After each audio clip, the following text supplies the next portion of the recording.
Sometimes you just crave a good action RPG. Have you had this happen to you? You can't help it. You want to sink your teeth into these sweet, manipulative dopamine delivery systems. Yes. Yes. Yes!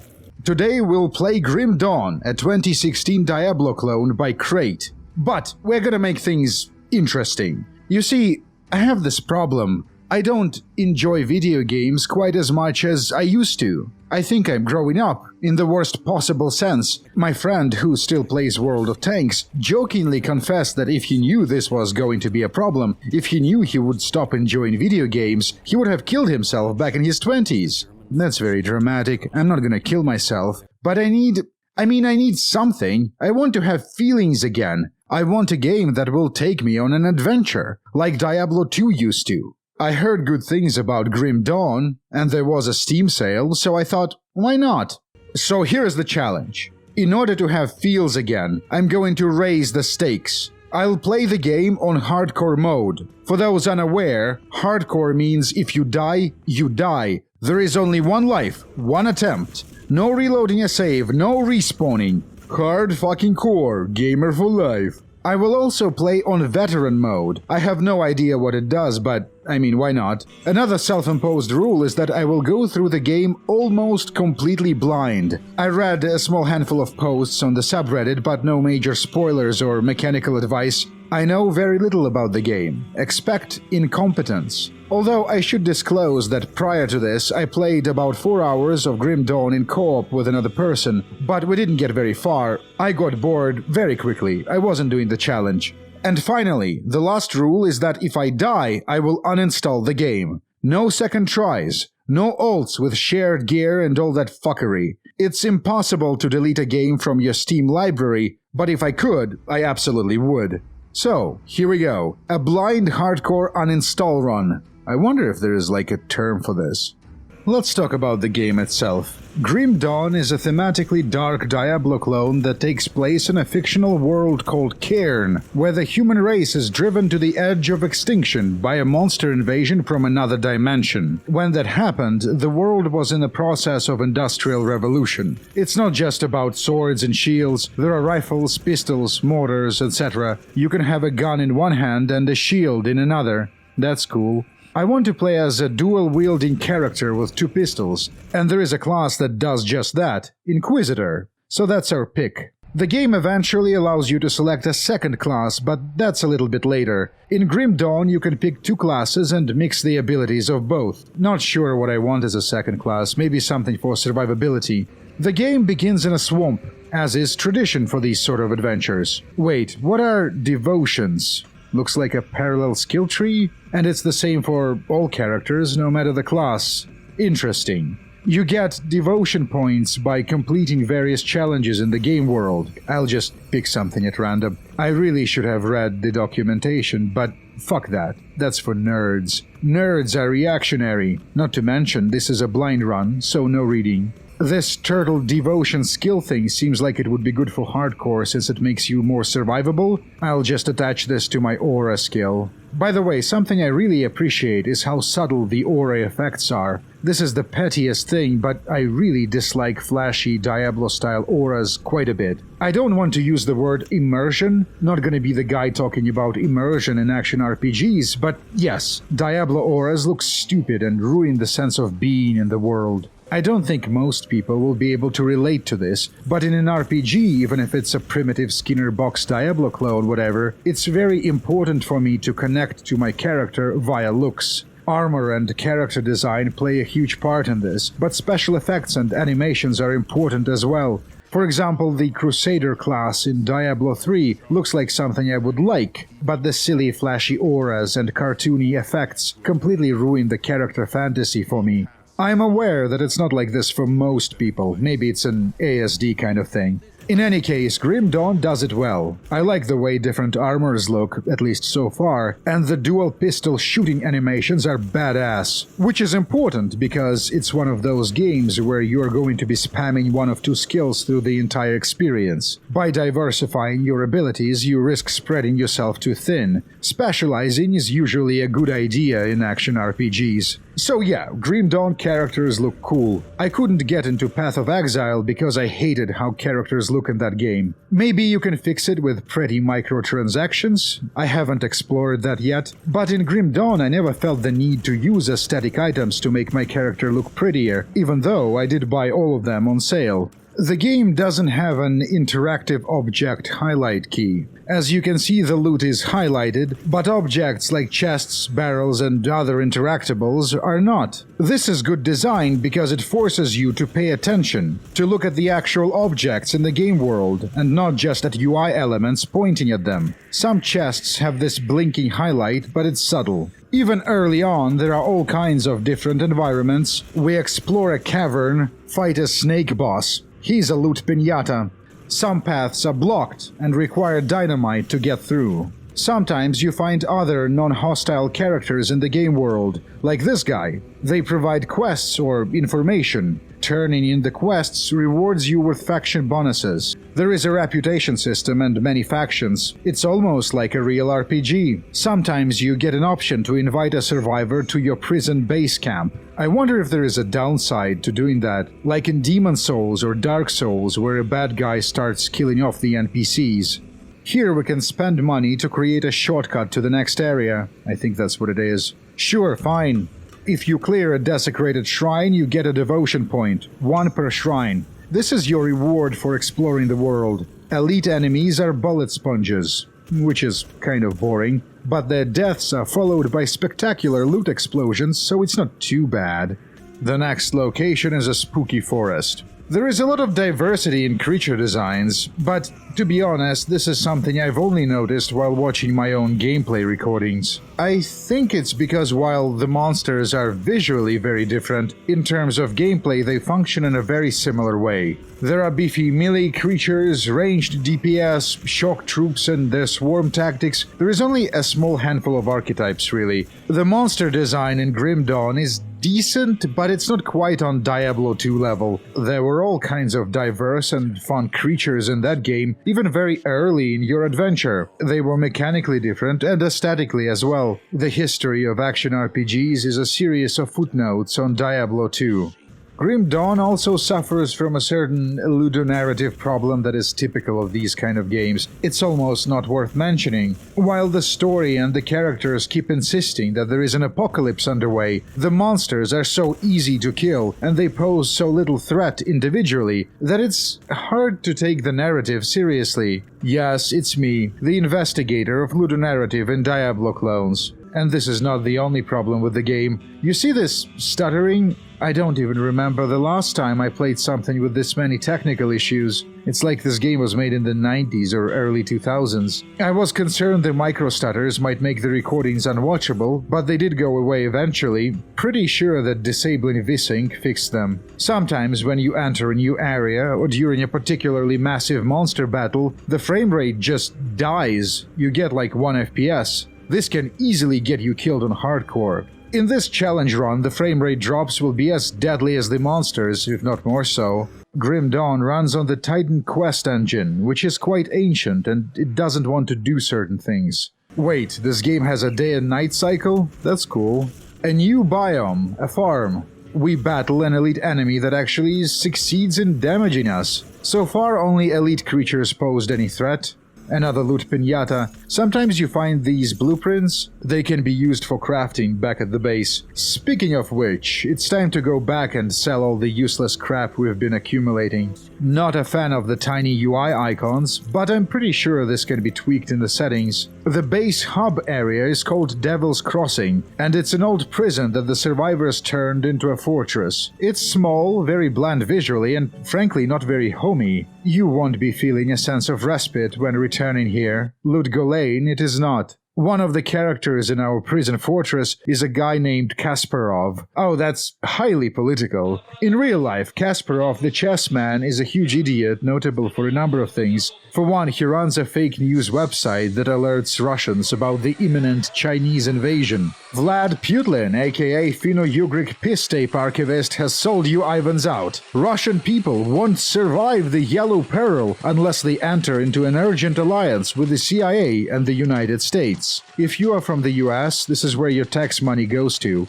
Kasparov is also responsible for popularizing the pseudoscientific theory of history called the New Chronology. The theory was articulated by Russian mathematician Anatoly Fomenko, who argues that the history of civilization is much shorter than we think. The ancient world is not real, and the established chronology is a fabrication. Roman Empire, ancient Greece, and ancient Egypt actually coexisted together during the Middle Ages. Basically, according to Fomenko's theory, history sort of resembles your typical civilization formatch. About 30% of Russians sympathize with those ideas. However, mainstream scholars universally reject them as nonsense. The new chronology might have been forgotten by now if not for Kasparov, who wrote in its support on the pages of a popular Russian magazine. So, why is this character included in the game? Is Crate Entertainment trying to tell us something? Is this a gesture of support towards the 2003-style idiot neocon politics of Kasparov? Or is this a reference to the new chronology? Do the events of Grim Dawn take place in Fomenko's world? This is an amazing idea for a video game. I picked Demolitionist as my second class, primarily because the concept art showed a guy with a gun. The idea is to play as a dual pistol-wielding action hero. The combination of Inquisitor and Demolitionist is called Purifier. I like it. We visit a spooky graveyard and a swamp forest. These abandoned wooden houses look like Russian dachas from the 90s. The game world, the locations don't seem to be randomly generated. I played Grim Dawn for a few hours prior to this, and it was basically exactly the same. Come to think of it, Titan Quest didn't have random locations either. Might be an engine issue, might be a deliberate design choice, I'm not sure. I suppose there are plenty of different class combinations and viable builds to offer replayability. The locations do look generic, however. They feel like a product of procedural generation, even though they are not. The biomes themselves are nice, but the game doesn't really have that handcrafted feel. Next, we fight zombies in an abandoned town. The boss enemy hurts like hell. Remember, if I die, I die. No respawns, no second chances. This fantastical world is indistinguishable from the 90s and the early 2000s Russia. Takes me back. I think I used to buy cigarettes in this store. It's time we talk about the story. The setup is this. Humans learned how to communicate with intelligent extra-dimensional ghost creatures. Eventually, they attempted to bring one of these creatures into our world, to study it, and to learn its secrets. Turns out that these ghosts, made of either a sort of a spiritual energy, could fuse themselves with the human mind, controlling their host and subverting its will. The researchers also discovered that a human once possessed retained heightened abilities after the ethereal being was purged from them. This is the in-universe explanation of why our character is so powerful. We used to be possessed by an ethereal. Naturally, all this science stuff has backfired. The researchers brought even more ethereals into our world. They got loose. They were able to open portals into their own dimension and to bring over large numbers of their kind. They call it the Glorious Dawn, and the humans call it the Grim Dawn. See, it's like multiple perspectives. The ethereal Chernobyl destroyed human civilization. The survivors hide in tiny enclaves. But it gets even worse. You see, the ethereals, they sort of enjoy possessing human hosts. This is their preferred way of existing. The ethereals are kind of like Goa'uld from Stargate. They are not going to completely exterminate the human race. They will keep some around as cattle. Enter the second enemy faction, the Chthonians. These are more traditional demons and Lovecraftian monsters with tentacles, secret cults, blood sacrifice, body horror, and all that. The Chthonians have no use for humans, except as cannon fodder against the ethereals whom they hate. Their goal seems to be a total genocide of all humanity, so that their ethereal adversaries have no hosts. And this is the world of Grim Dawn. We are approaching the end of what I assume is this game's equivalent of Act 1. Johnny Bourbon, the leader of Devil's Crossing, gives us the rundown. I always had my suspicions, but now I have little doubt. The former warden of this prison is possessed. Most NPCs are not voice-acted, by the way. An ethereal possessed the body of the former boss of Devil's Crossing, Warden Krieg. With a name like that, he's obviously going to be the act boss. It seems that the possession happened sometime before the apocalypse. Krieg was experimenting on prisoners in a secret laboratory underneath his mansion in the spooky town. So let's go kill him. We enter the lab. There is a bunch of weird scientific equipment reminding us that this is not a traditional fantasy game. We find some notes from the researchers who were employed by Krieg. Turns out this is where they were manufacturing the ethereal zombie army. Ethereals don't actually like possessing dead bodies, but they do have an ability to reanimate them, which is useful for creating shock troops. We fight a number of elite bosses, looks like zombified researchers, and eventually we confront Krieg himself. I've been expecting. The fight goes on in 2 stages. During the initial stage, he is not very dangerous. He is sort of like a beefed-up version of a normal elite monster, except with unique animations and attacks. He can damage us, but he is not too threatening. But once we reduce his HP to 0, he enters Psycho mode. The attack patterns change. Going into melee range becomes very dangerous, and he gains this absurdly powerful shotgun-like attack that fires multiple projectiles at once. If several of them hit you, your HP will evaporate. I imagine this fight is much harder for close-range characters. Remember, if I die here, the adventure is over. No second chances. It takes me about 5 minutes of clicking, but he eventually does go down. As a reward, we get a bunch of magical items and a bit of backstory. We learn some details about how the ethereal possession actually works. Krieg was a psychopath even before the ethereals got to him, and somehow his extraordinary violent tendencies actually managed to affect the spirit that possessed him. So it works both ways. A fun twist. And this is the end of Act 1. Act 2 begins immediately, and without much of a ceremony, we go back to Devil's Crossing and head to the opposite direction. The second chapter in an action RPG should be set in a desert, but here we have a Badlands kind of environment instead, which is close enough. We fight a lot of human enemies with firearms, but gameplay-wise they are not very different from the creatures we fought before. It's actually possible to explore this area before killing the Warden. All you have to do is to repair the bridge in Devil's Crossing, which just costs money. Plot-wise, this part of the game is focused on dealing with a human gangster called Cronley and his band of outlaws. The ethereal Chthonian story is on a break. We explore the mine they use as a base and kill a bunch of bandit leaders. The green crystals are very pretty and they're important to the ethereal somehow. And here is Cronley, who has crystals fused into his body. He sort of looks like he's wearing glass armor from Morrowind. This is the hardest battle so far. Cronley is harder than the Warden. He keeps summoning reinforcements and you have to kill them before they swarm you. I could have easily died here if I failed to manage the ads. Once we reduce Cronley to about 50% HP, he enrages and becomes even more aggressive, but his life bar doesn't recover, so we kill him. Uncharacteristically, the reward chest actually drops an epic item I can use. Act 2 is structured in a very strange way. We just killed the main antagonist, but we're only about halfway through, and the rest of the chapter is a journey through the steppes, through the Badlands and the ancient ruins to a place called Homestead, where more survivors are supposedly located. We explore the ruins and battle a more traditional, non-ethereal kind of undead. This guy hurts like hell. He dropped an epic shield, an item type I can't use. This game has special optional dungeons called Treacherous Domains. These seem to be level scaled to whatever level the player is, and their enemies within have some sort of a special modifier, like life leech or lightning damage, and there is always a boss in the end. Oh shit, I think I might have maneuvered myself into a corner. The door locked behind me. I have to out-heal and out-DPS this dude or I am dead. The caves are pretty. We are battling orcs or humanoid trolls with shotguns. I'm not sure what these are. A huge troll boss guards the exit, but he is no match for my clicking. We find a bunch of survivors. With them is a guy called Ulgrim. I think we've met him before, but I honestly don't remember. He is voice acted, so you know he's important. As it is, I'm an assassin and former First Blade of the Aralon Emperor. It's a title I've not always been proud to bear, as my line of work has not always been virtuous. He's like an anime character.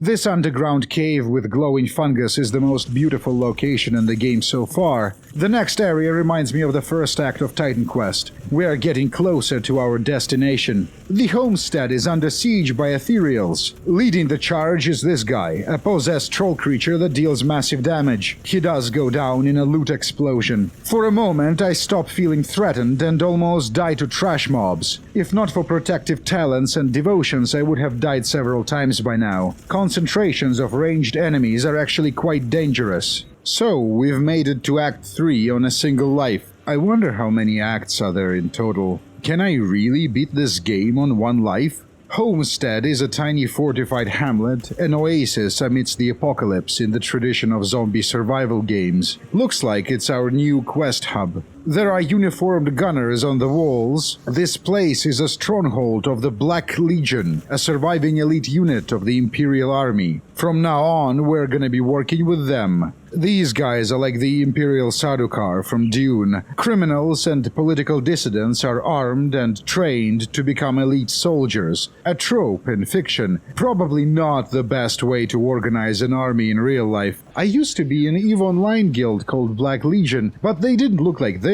They looked like fat nerds. The first few quests send us to clean up the areas around the homestead. As my character gets stronger and learns new abilities, the game is starting to lose its magic a little bit. It's the special effects, they look very gamey. Nothing reminds you more that you are playing a fake video game than tasteless special effects. I thought you were supposed to take me on an adventure, Grim Dawn. Although, should I really be complaining about suspension of disbelief while playing a Diablo clone? I suppose it's like story in porn. It doesn't seem to be important, but it does help to contextualize the experience, no matter how silly it is. Don't get me wrong, the game is still very entertaining, but I just wish it didn't lose the visual coherence. We find an insect hive. A lair full of giant bugs is another aRPG trope. Diablo 2 had the maggot lair, and even the original Diablo had the festering nest in its Hellfire expansion. Ooh, a secret dungeon. Interesting.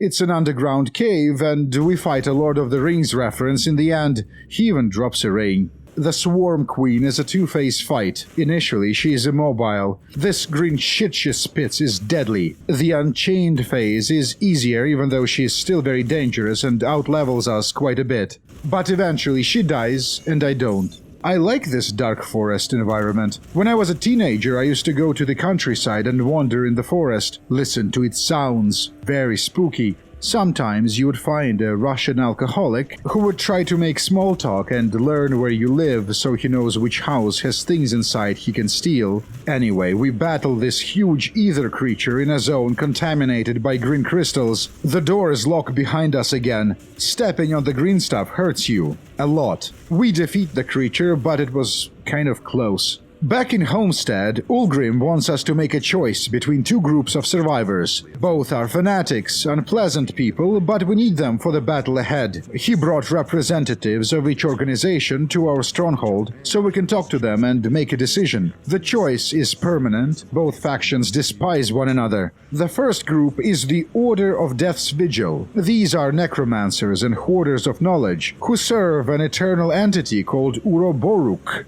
They wear all black. Kaimon's Chosen is a more straightforward religious order. Their faith revolves around Father Kaimon, the blessed prophet of Empyreon. I have no idea who this is or how important he is in the lore. The goal of the Chosen is to cleanse Cairn of impurities like the Ethereals and the Chthonians, as well as the Order of Death's Vigil. Since I'm playing a gunslinger type of character, I picked Kaimon's Chosen. My impression is that they are more firearms focused while the Order deals with magic. I briefly went back to finish the neglected Act 2 content, and it seems the monsters are now scaled to my level.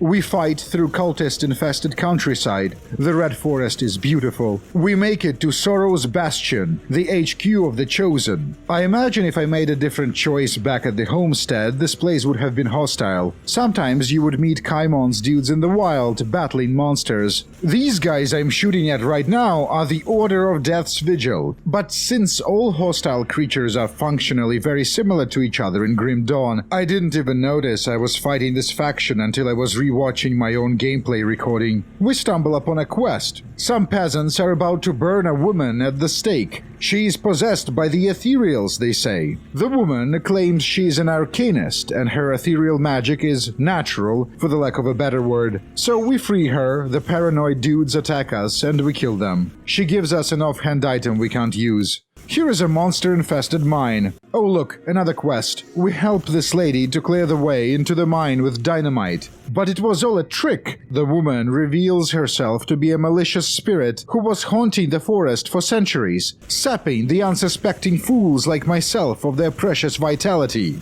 This is some gorilla mindset shit. She gets our HP to an uncomfortably low level, but we succeed in defeating her. Elsewhere in the forest, we find a portal to the Chthonic Realm.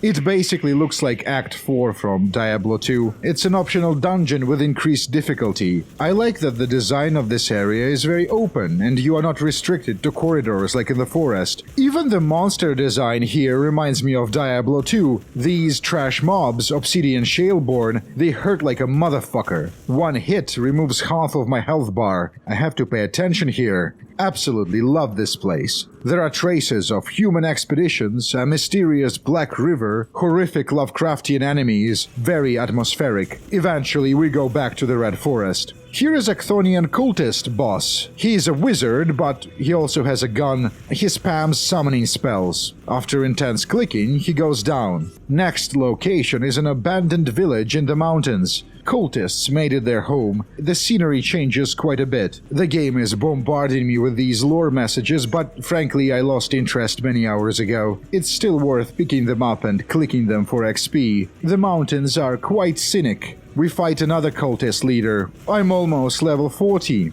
We enter a mountain fortress Darkvale Gate. Fuck yes, level 40. All on one life, blind. Who can stop me? Well, certainly not this guy. He's going down suspiciously fast. Yeah, it's a two-phase boss. My health gets rather low, but he dies before I do. Was this really the end boss of Act 3? This game has fucking terrible act bosses. I guess we're traveling to the next quest hub. We are high in the mountains in some sort of a tundra forest. These oversized enemies are quite strong. Not a whole lot of the game is left. I might actually make it. Has been performed only once before. Can you please speak up? I can barely hear you over the music. And here are all epic items I collected so far. The challenge makes hoarding them pointless, since I'm not gonna be making another character, but I couldn't bring myself to just throw these away. Pretty sure this is Act 4. It's hard to tell. I don't think this game even has formal acts. I guess we're back to fighting ethereal-controlled orcs or trolls or whatever these are. Isn't it strange how the ethereal storyline was sort of abandoned? After we killed the warden, there was a little intrigue that humans might be actually influencing the ethereals who possess them, but that didn't really go anywhere. There was no resolution of that little storyline. These elites can't do shit to my health bar. Okay, this sort of hurts, actually. We enter a frozen steppe. I think this is Ukraine. Looks like Ukraine is in Grim Dawn. These giant beasts have been the most dangerous foes so far. Look, a Stonehenge. See, this is what I was talking about. This is that new chronology shit. Stonehenge is in Ukraine. It's defended by this guy, Kugaru the Houndmaster. He actually hurts. Wait. No, I didn't feel anything. Disappointing. So what happened there? Oh, I see. He froze me for 1 second and that was enough. RIP Kugaru the Houndmaster. Congratulations, sir. And this is how the adventure ends. I did a little bit of reading about the game, and it turns out it does actually have procedural elements. There are special roguelike dungeons, as well as a fully procedural endgame, 3 more DLC acts, and a number of secret quests and bosses. Anyway, that's it. That was Grim Dawn. Did I like the game? Yes. Was it as good as my memories of Diablo 2? No. Some nerds made a huge mod called Reign of Terror. The goal seems to be to recreate olden Diablo 2 using Grim Dawn systems. All the good stuff is already implemented, all 5 acts, all Diablo 2 classes, mercenaries, items, co-op. Interesting. But the original Diablo 2 is still quite playable. The resolution is very low, you're supposed to play this on a horrible old boomer monitor. However, the art, the sprite work, the animations, voice acting, and even the special effects still look good today. You know, I've never actually finished that game. I never killed Baal. Maybe I'll do a challenge run next time I crave an action RPG. That's all for today.